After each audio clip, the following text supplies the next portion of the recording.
Your dive off the blocks in swimming is totally wrong, so let's fix it right now. Part 1. The track start.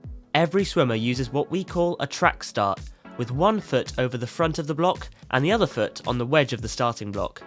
This wedge is angled in a way that can help you gain propulsion and get off to a better start. There are two distinctively different types of track start. One where the swimmer leans forward and the other where they lean slightly backward. With the lean forward start, most of the swimmer's weight is placed on the front foot with the toes wrapped over the edge of the block. With the weight back start, after the take your marks command, the swimmer shifts most of their body weight to the back foot by leaning backwards by around 10 degrees. There is speculation surrounding whether you should lean forwards or backwards, so here are the advantages and disadvantages of both methods. If you put your weight forwards towards the front of the block, you'll likely have a quicker reaction time. This means that you'll enter the water a bit sooner. However, the big drawback is that you don't generate much propulsion, since there's barely any force coming from your back foot. Shifting your weight towards the back of the block will make your reaction time slightly slower, but this is the only downside. With this technique, you're able to generate more propulsion from both feet, as well as the arms. Remember not to shift your weight too far backwards, or you will end up taking far too long to leave the block. So, which track start is best for you? In general, the weight forward start is used by swimmers with exceptionally fast dolphin kicks, because they enter the water sooner with this technique, whilst the weight back start is used by swimmers who specialise in the shorter distance events, those with very strong upper bodies, arms and legs.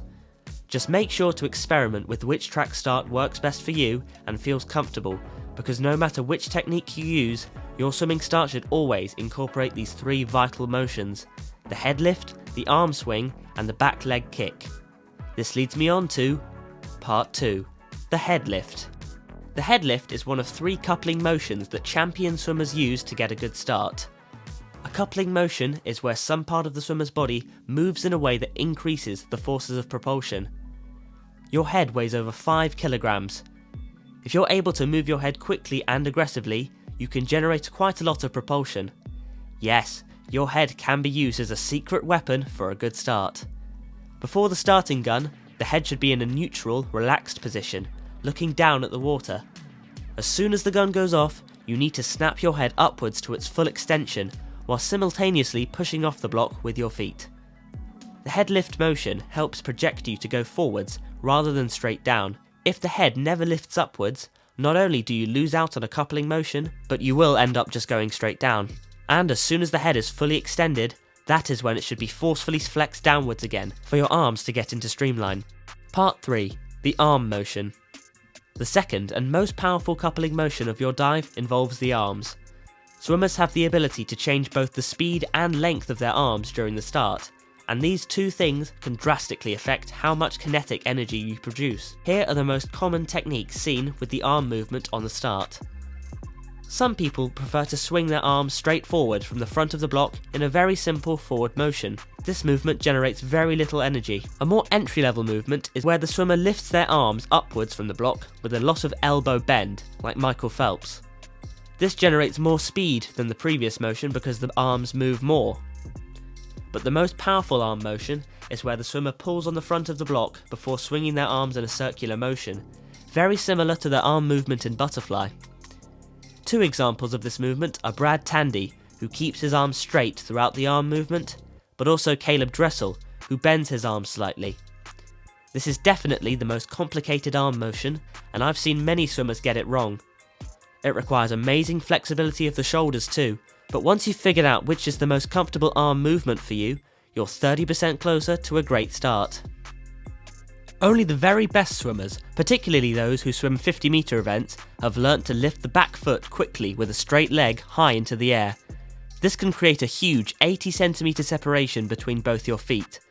By the time the swimmer enters the water, both feet are brought back together, with the toes pointed in complete alignment.